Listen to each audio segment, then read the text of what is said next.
오늘 우리가 읽은 이 본문의 말씀은 요한복음 6장은 우리가 잘 알고 있는 말씀입니다. 오병이어 기적을 기록해 놓고 있습니다. 우리가 요한복음 5장과 6장은 이 구조를 잘 살펴볼 필요가 있습니다. 예수님께서 5장에서도 이게 손 마른 자를 고쳐주는 38년 된 병자를 고쳐주는 사건이 나오죠. 그리고 그 사건에 대한 해석이 뒤에 바로 따라붙습니다. 6장도 동일한 구조입니다.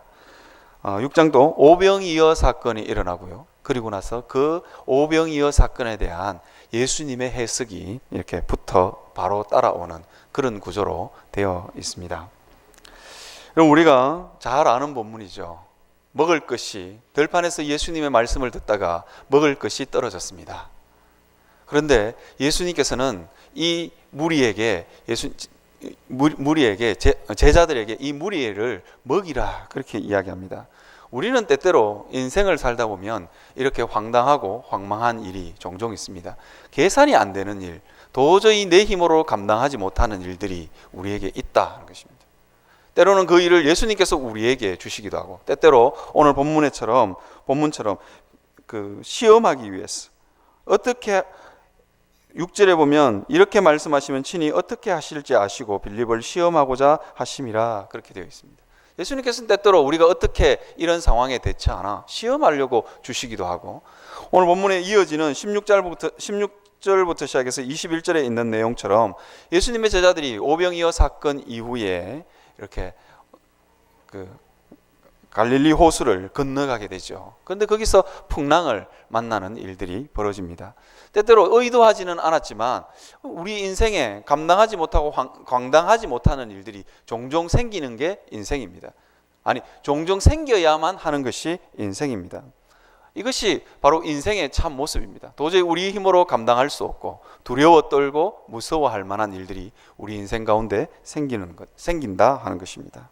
그런데 오늘 이 본문에 보면 이렇게 황당하고 어려운 일이 생겼을 때 어떻게 대처하느냐, 세 가지 반응이 본문에서 등장하고 있습니다. 무리의 반응과 제자들의 반응과 예수님의 반응이 각각 다릅니다. 오늘 저는 여러분들과 함께 이 세 부류의 모습들을 한번 살펴보려고 합니다. 첫 번째, 무리입니다. 무리는 예수님이 물고기 2마리와 보리떡 5개로 5,000명을 먹이고, 실제로는 남자만 5,000명이지 여자와 아이들까지 하면 훨씬 더 많은 숫자를 먹였습니다. 예수님의 엄청난 기적을 보았음에도 불구하고 이들은 끊임없이 먹을 양식에 대해서 걱정하고 염려합니다. 예수님이 배부르게 해 주었음에도 불구하고 어떻게 물고기 2마리와 보리떡 5개로 5,000명을 먹이는 이 기적 같은 일이 일어났을까? 도대체 저분은 누구일까?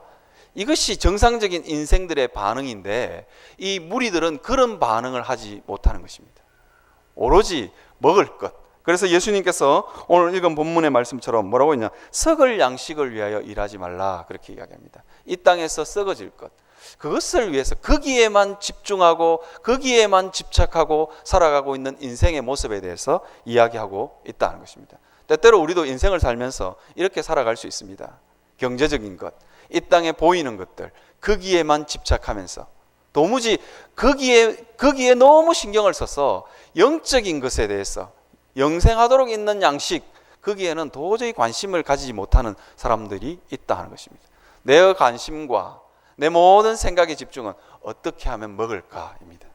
그런데 오늘 예수님은 아주 특이한 말씀을 하십니다. 뭐라고 말씀하시냐면 이 무리들에게 원하는 대로 다 주었습니다. 먹을 수 있을 만큼 다 주었습니다.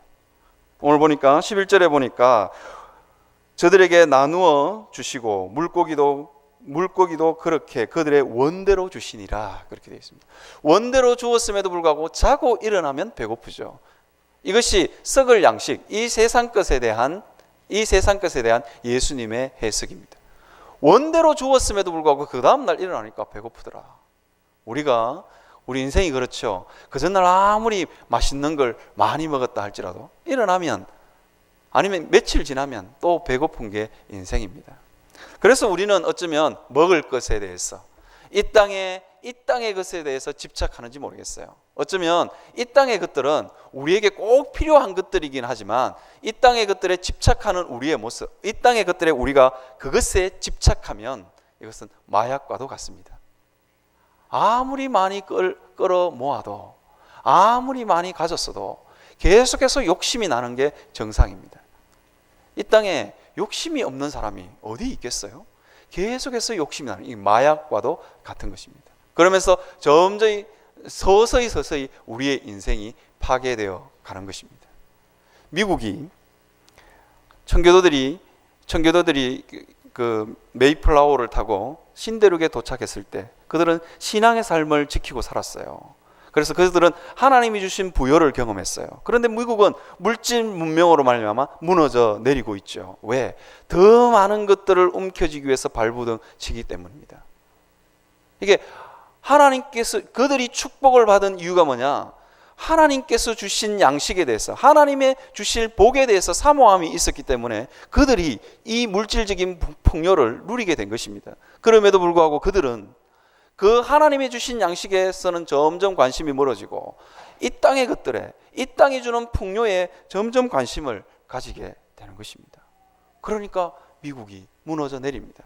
이혼율이 높아지고 온갖 성범죄와 온갖 것들이 그곳에 있는 것입니다. 우리나라도 마찬가지인 것 같아요. 우리나라도 점점 더 많이 가져야 행복하다, 더 많이 가져야 내 인생이 보장된다, 내 인생의 안전이 보장된다, 우리는 그렇게 생각하면서 사는 것 같아요. 그러니까 우리 인생이 결코 행복하지 않는 것 같아요. 청년들 가끔씩 만나서 이야기를 해요. 목사님, 이러다가 얼마나 회사에서 일을 많이 시켰든지 청년들이 이렇게 고백해요. 목사님, 세상이 그냥 뻥 터질 것 같아요. 그냥 자기가 그냥 쓰러지는 게 아니라 세상이 터질 것 같아요. 새벽 4시에 새벽 2시에 3시에 퇴근하고 그 다음날 아침 7시까지 출근한대요. 이런 삶을 왜 사느냐? 더 많이 모아야 행복할 줄 알고 착각하는 거예요. 그런데 더 많이 모아야 내 안전이 보장된다는 이 생각 때문에 점점 우리의 삶이 망가지는 것입니다. 썩을 양식은 우리에게는 마약과도 같다 하는 것을 우리가 기억했으면 좋겠습니다. 이것이 무리의 반응입니다. 무리들은 예수님이 그 선지자라는 걸 알았어요. 그 선지자는 구약에 예언된 메시아의 개념입니다. 메시아가 왔는데 이들은 먹을 것에만 집중하고 있는 거예요. 메시아가 왔는데 경제적인 것에만 집중하는 거예요. 메시아는 그것보다 더 높은 차원의 인생들의 필요를 채우시는 분입니다. 어쩌면 병든 인생들의 마음과 먹을 것이 아닌 다른 먹을 것보다 훨씬 더 고차원적인 것을 채워주는 것이 메시아임에도 불구하고 그 예수님을 먹을 것을 채워주시는 분으로 만족하고 있다는 것입니다.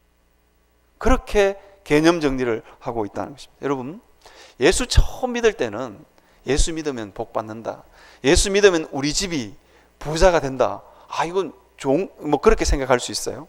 그런데 신앙생활을 오래 했음에도 불구하고 아직도 이 개념에 빠져 있다면 그분은 한번 돌아보셔야 됩니다. 그분은 예수님을 따르는 무리일 뿐입니다. 진정한 믿음을 가진 자가 아니죠. 우리도 무리 같은 삶을 살 수 있다 하는 것을 기억했으면 좋겠습니다. 제가 언젠가 한번 선교단체 간사님이 캠퍼스에서 이제 슬슬이 퇴장한 이야기를 해드린 적이 있습니다. 캠퍼스는 나이 40이 되면 이제 대학생들하고 이렇게 정서적인 교감이 안 되기 때문에 캠퍼스를 떠나야 돼요. 근데 떠나게 됐는데 제가 그 떠나게 된 간사님이 너무 캠퍼스에서 이제는 학생들에게 밀렸어. 퇴출을 당했는데, 그래서 제가 언젠가 한번 말씀드렸죠. 참 자기가 가르쳤던 제자 중에 별 볼 일 없이 그냥 과외로 하루하루를 연명하는 제자가 있었는데 시집도 안 갔어요. 올드 미스예요. 그리고는 늘 나이 드신 아버지를 모시고, 홀 아버지죠. 그 아버지를 모시고 살아가는 한 자매가 있었는데, 이 선교사님이 캠퍼스에서 은퇴하시고 난 이후에 오갈 데가 없는 거예요. 근데 그분에게 양복을, 목사님, 제가 목사님께 꼭 드리고 싶은 게 있어요. 퇴직금도 못 받고 슬슬이 은퇴하셨는데 그냥 양복을 꼭 한 벌 해드리고 싶어요. 그렇게 해서 양복 값을 받았다 그래요. 근데 이번에 내려가서 새로운 사실을 알게 됐어요. 그런데 이번에 또 목사님 아무래도 그건 양복 한 벌 값이 되지 않을 것 같아서 또 보냅니다. 그렇게 이야기하더래요. 목사님 마음에 잘 나가는 제자도 아니고 참 어렵고 힘들게 살아가는 제자인데, 시집도 안 가고 어렵게 가을회를 해서 하루하루 먹고 사는 제자인데 그렇게 돈을 보내니까 너무 마음이 아프더래요. 그래서 이번에 목사님 아무래도 양복 한 벌 값에서 좀 모자라는 것 같아서 이번에 또 보냅니다. 그렇게 하더라고요. 그래서 도저히 받을 수가 없었어. 왜 그 돈을 나에게 줘야 되느냐고 그렇게 물었대요. 괜찮다고 그렇게 물었는데, 이 자매가 이렇게 이야기를 하더래요. 목사님, 이 돈은 꼭 목사님을 드려야 되는 돈이에요. 그렇게 이야기하더래요. 왜 그러냐고 물으니까 그러니까 사부인, 그러니까 자기 동생이 결혼을 했는데 자기 동생의 시어머니가 이 며느리의 언니에게 용돈을 주고 싶었던 거예요. 그 용돈을 보낸 거예요. 그걸 탁 받고 나니까 이 돈을 내가 도저히 어떻게 사부인에게 내가 용돈을 받을 수 있을까? 자기 아버지, 친아버지도 아니고 친어머니도 아니고 친척도 아니고 작은 어머니도 아니고 도저히 받을 수 없는 돈이잖아요. 사부인이 며느리 언니에게 용돈을 준 거예요. 그러니까 그 돈을 딱 보니까 이 돈은 하나님을 위해서 써야 되겠어. 그렇게 생각하고 그 돈을 이 간사님에게 보낸 거예요. 간사님이 이렇게 말씀하시더라고요. 정말 가슴이 메여서 돈을 받을 수가 없었다. 근데 안 받으면 자매가 너무 실망할 것 같아서 받았다는 거예요. 그러면서 이런 생각을 했대요. 처음 받을 때도 내가 돈에 대해서는 자유하리라. 일평생 살면서 내 돈에 대해서는 자유하리라. 그 자매가 주는 그 양복값, 그 한 벌로 그렇게 결심했는데 하나님이 두 번째로 세기를 탁 박으시더래요. 너 이제 돈에 대해서는 자유하고 살아라. 내가 입히고 내가 먹인다. 걱정하지 마라. 그 이야기를 들었어요. 가슴이 참 찡했습니다. 우리는 얼마나 이 땅 가운데서 염려하고 사는지 몰라요. 뭘 먹으면서 살까? 내가 가진 것이 없으면 얼마나 내 체면이 깎일까? 우리는 거기에 대해서 염려하면서 삽니다. 그래서 더 움켜져야 되겠다고 결심하고 또 결심하죠. 그것이 인생들의 살아가는 모습입니다. 그래서 그 간사님이 저에게 그러더라고요. 도대체 제가 물었어요. 얼마를 보냈냐?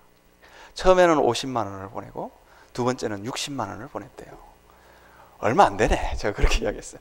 야, 그거 간단하네. 돈 110만 원을 가지고 목사의 믿음을 저렇게 업그레이드 시킬 수 있을까? 그런 생각을 제가 했습니다.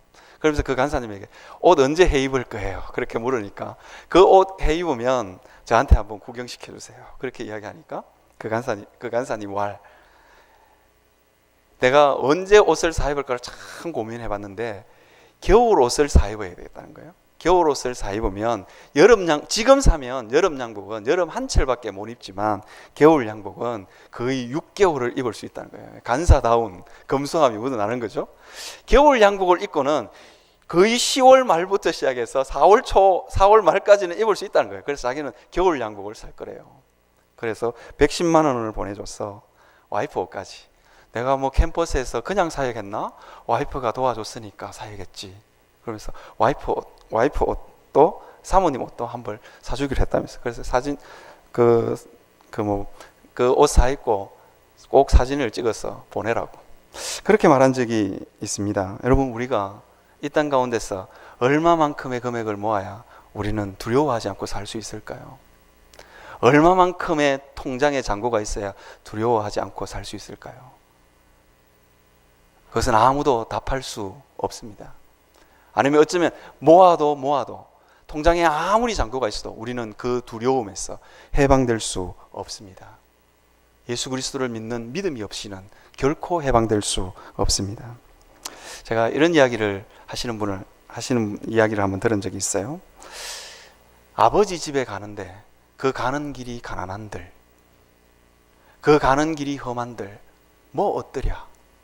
우리 다 천국 갈 거잖아요. 저도 이제 이번 주일날 고향 내려갈 거예요.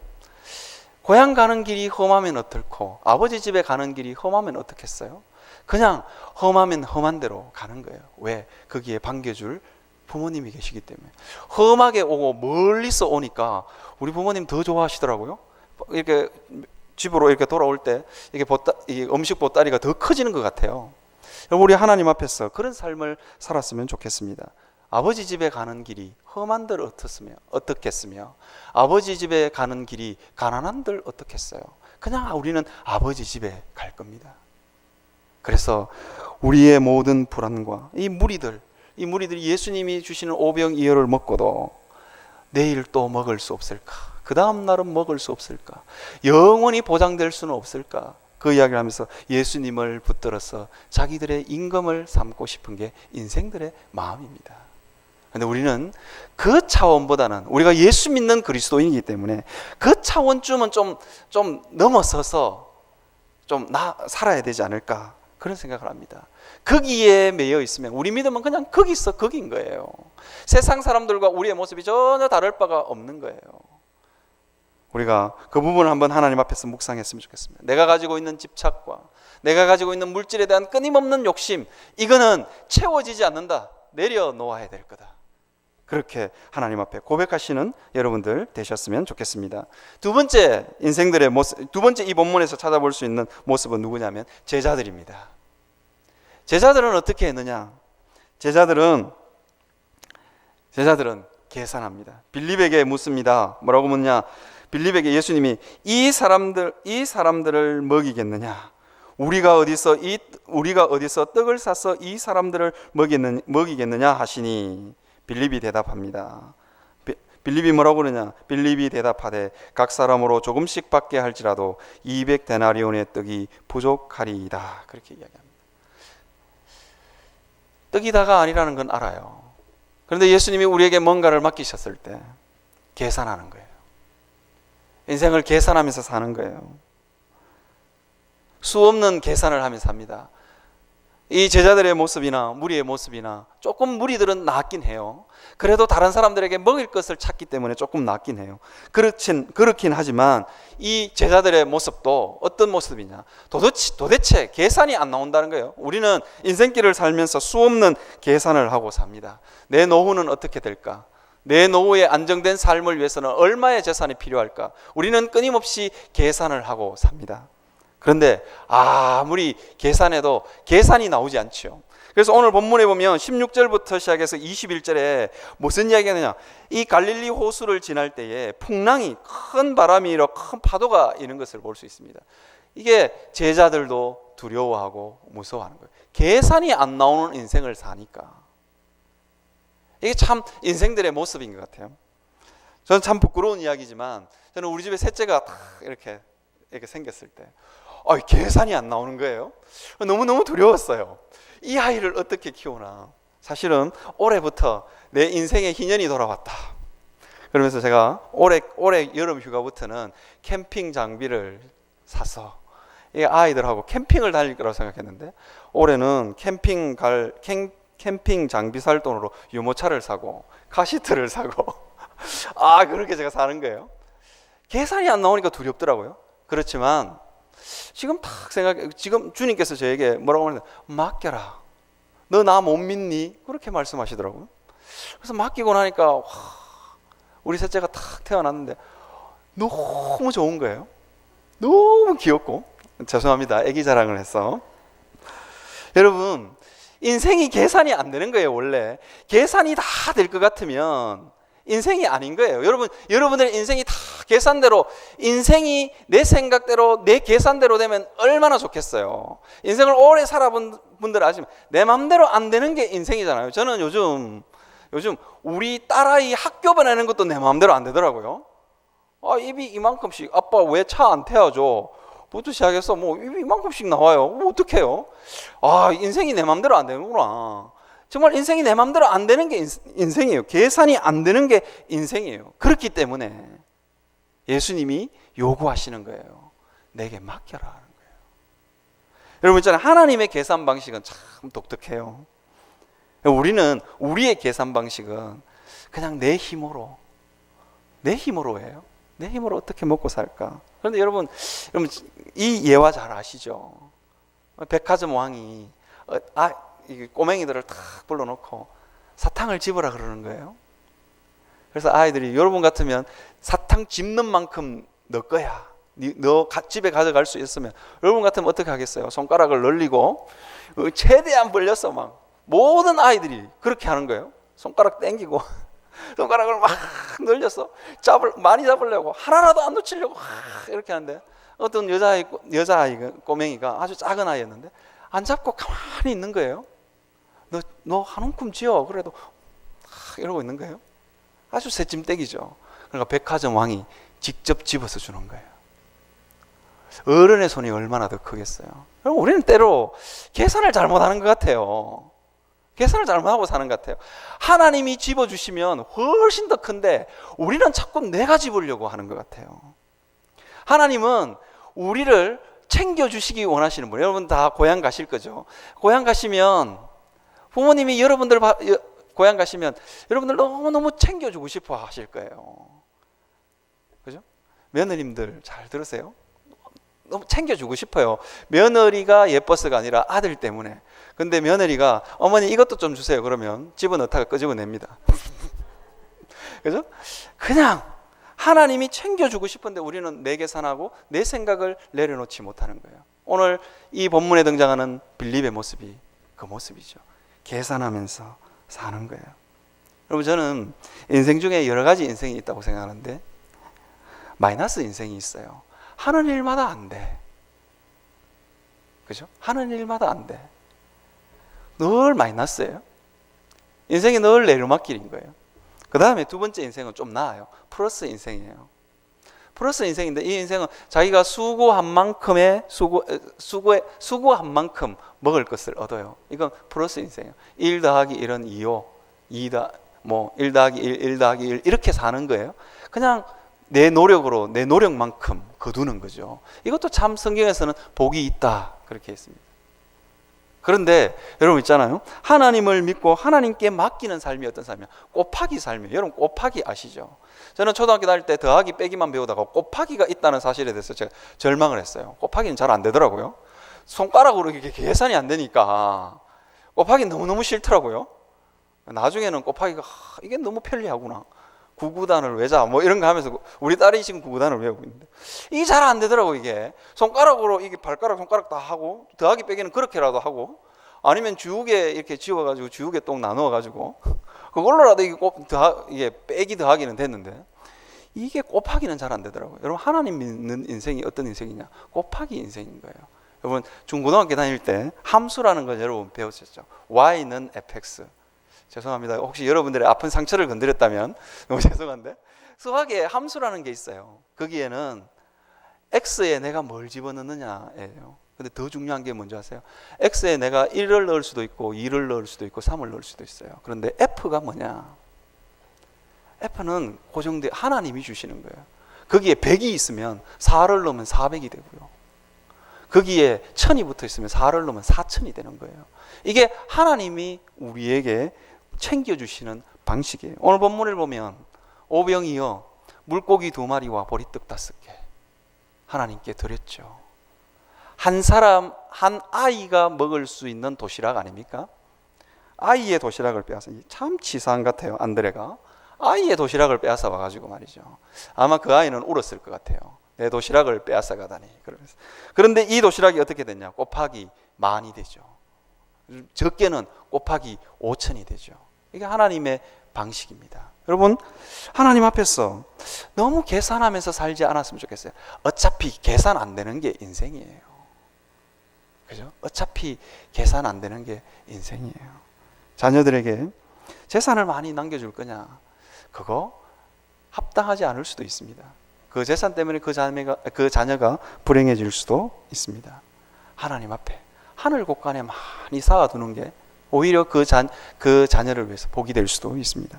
하나님의 계산 방식을 여러분 한번 사용해 보시기를 바랍니다. 그 다음에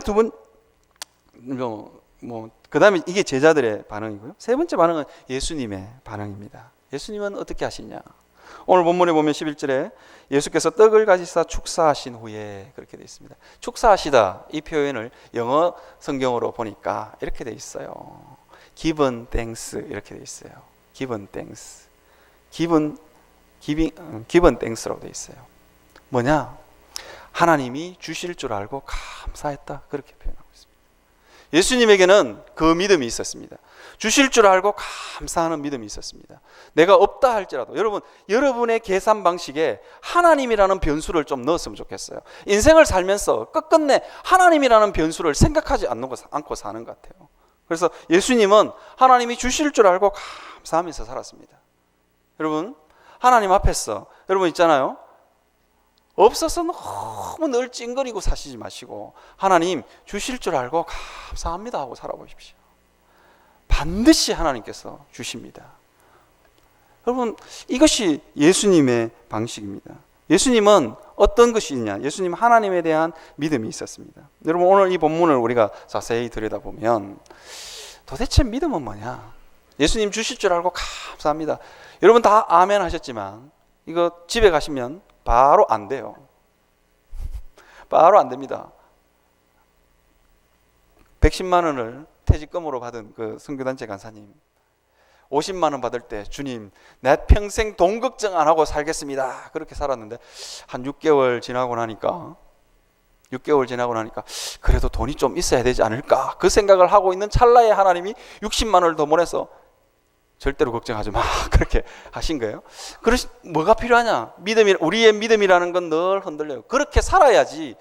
그렇게 하지만 흔들려요. 그런데 그 믿음이 흔들리지 않는 방법이 있어요. 그게 뭐냐면 영생하도록 있는 양식을 먹는 거예요. 예수님은 이 본문에서 자기를 뭐라고 표현해요? 생명의 떡이다 그렇게 표현합니다. 도대체 생명의 떡이 뭘까? 우리 참 이게 고민스럽잖아요. 예수님을 어떻게 하는 게 생명의 떡일까? 그 고민을 하는 거예요. 그러면서 이 본문 뒤편에는 아주 예수님이 끔찍한 이야기를 해요. 내 살과 내 피를 먹지 아니하면 인자의 피를 마시지 아니하면 인자의 살을 먹지 아니하면 너희 속에 생명이 없느니라. 제자들이 이 말씀이 너무 시험이 되는 거예요. 많은 제자들이 성경 본문에 보면 많은 제자들이 이 말 때문에 예수님을 떠납니다.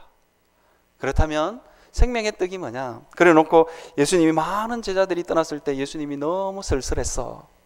뭐라고 했냐면 너희도 가렸느냐? 그렇게 이야기합니다. 그러니까 베드로가 뭐라고 이야기하냐면 주여 영생의 말씀이 주께 있사오니 우리가 누구에게로 가오리까?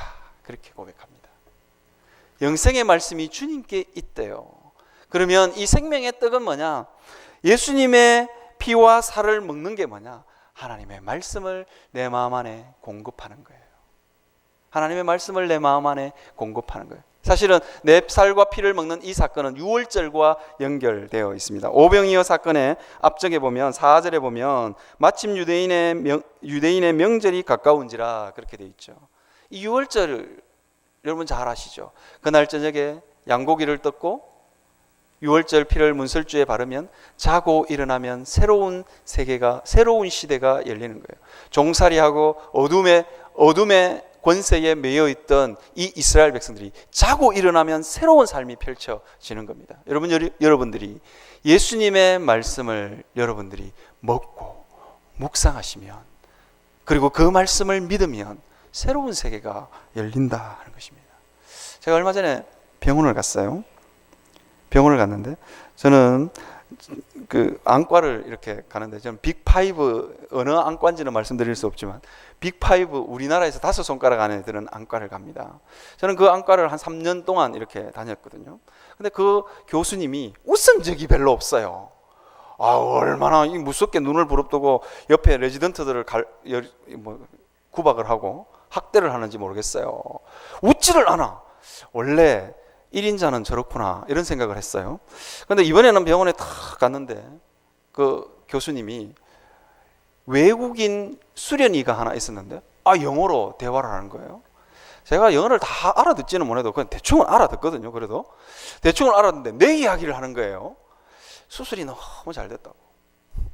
그래서 이 케이스는 너무너무 좋은 케이스라고. 나중에 오후에 연구실로 돌아가면 이거 사진 찍어 놓고 데이터 가져가서 우리 한번 토론을 디스커션을 한번 해보자 이러는 거예요. 살짝 기분이 나쁘더라고요. 남의 몸 가지고 말이야. 나 다 알아듣고, 난 거의 의학적인 용어를 빼고는 다 알아들었어요. 내 몸 가지고 연구하고 자기들끼리 토론을 한대요. 살짝 기분이 나쁜 거예요. 그래서 제가 기분 나빠도 뭐 어떡해요. 자기들이 한다는데.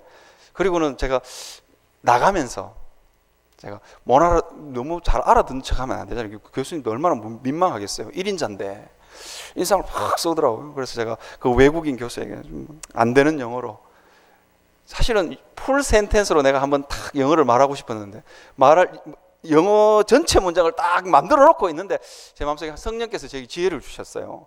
이 풀 센텐스, 영어로 된 진짜 문장, 제가 뭐라고 하면 She is the best doctor in the world, 이 말을 가지고 세계에서 제일 좋은 닥터다, 이 말을 하고 싶었거든요. 그런데 그 말을 하면 그 교수님이 너무 무안해 하실 것 같더라고요. 그래서 제가 이렇게 했어요. She is, 와 이랬어요. 그런데 제가 놀라운 사실을 발견했는데, 이랬는데 교수님 얼굴이 3년 동안 한 번도 안 웃었는데 얼굴이 이렇게 싹 벌어져요. 저분은 도대체 뭘 먹고 사실까? 그러면서 제가 검사 절차가 몇 군데를 거쳐야 되는데 이게 처방전을 탁 이렇게 보더만, 예, 교수님이 제일 빨리 해드리라 그랬네요. 이러면서 일사천리로 모든 게 진행되는 거예요. 교수님 메모를 하나 남긴 것 같아요. 이 환자 잘 대해줘라. 그렇게 메모를 남긴 것 같아요. 그러면서 제가 이런 생각을 했어요. 이렇게 입이 확 풀린 그 한마디에 안 되는 말, she is, 와 이랬는데 그 말에 막 이렇게 입술이 찢어지시는 거예요. 저분은 사람의 칭찬을 먹고 사시는구나. 참 불행하다. 그 아픈 환자들이 의사 선생님 최고예요, 이 말을 자주 하겠어요? 안 할 거란 말이에요. 저니까 해주지. 목사 정도 되니까 이래 해주는 거예요. 그죠? 여러분, 여러분들의 영혼을 위해서 여러분들은 뭘 먹고 사시는지 모르겠어요. 이 땅에서 먹고 사시는 걸 위해서 참 걱정도 많이 하시고 염려도 많이 하시면서 여러분들의 영혼을 위해서는 뭘 먹고 사세요? 여러분, 배가 고프면 짜증이 나잖아요. 저는 그렇더라고요. 우리 집 사람이 아무리 맛있는 거 해줘도 빨리 안 주면 썩나더라고요. 그게 인생이에요.